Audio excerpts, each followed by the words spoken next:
9.3 geometric sequences.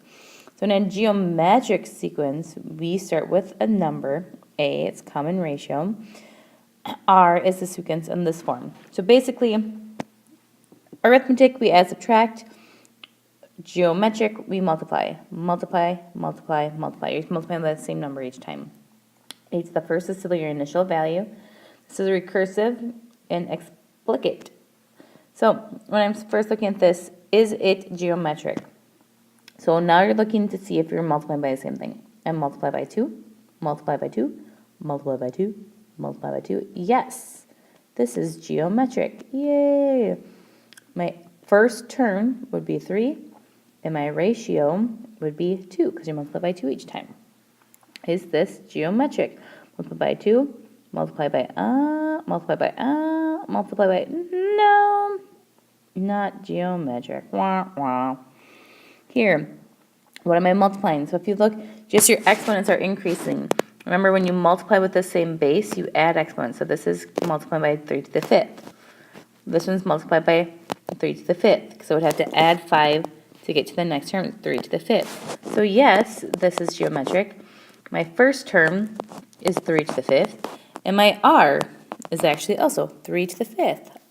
I want you to try to D, E, F. It's asking, what's my 10th term here? So I have my first term.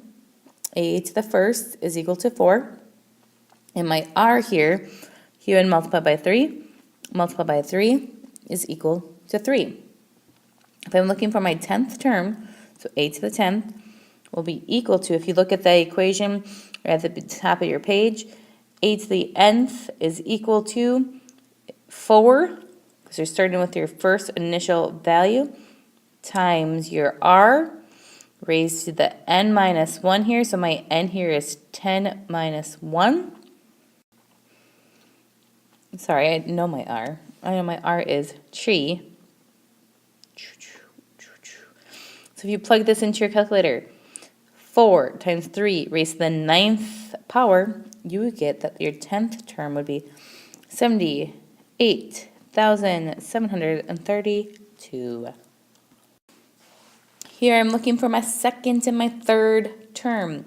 One thing I have to figure out what my R is. Matey. I know this is my first, my second, my third, my fourth term. So I'm going to use this one right here to help me. Because A to the fourth should be equal to your initial value, which was 2, times your ratio raised to your n. In this case, it's 4 minus 1. So this is negative 54, because that's my fourth term, is equal to r to the third. 2 times r to the third. Divide by 2, I get negative 27 is equal to r cubed. And then I take the cubic root, I get negative 3 is equal to r. So now I know my second term would be 2 times negative 3, which is negative 6. And my third term would be negative 6 times negative 3, which would be 18. Oh yeah. Try C by yourself. And then I have a geometric mean, just like I have an arithmetic mean. But for geometric, you don't know if it's positive or negative, so it's always going to be a plus or minus. So be a plus or minus the square root of the two numbers multiplied together. So in this case, it's the square root of 144, so it's going to be positive or negative 12 would be my geometric mean. Try B by yourself. And look at that, we're already done. Oh, aren't you so sad? It's just so short. I'll make the next one longer, just for you. Yeah, you. I know you want it longer. You have a great, wonderful, wonderful, wonderful, wonderful day.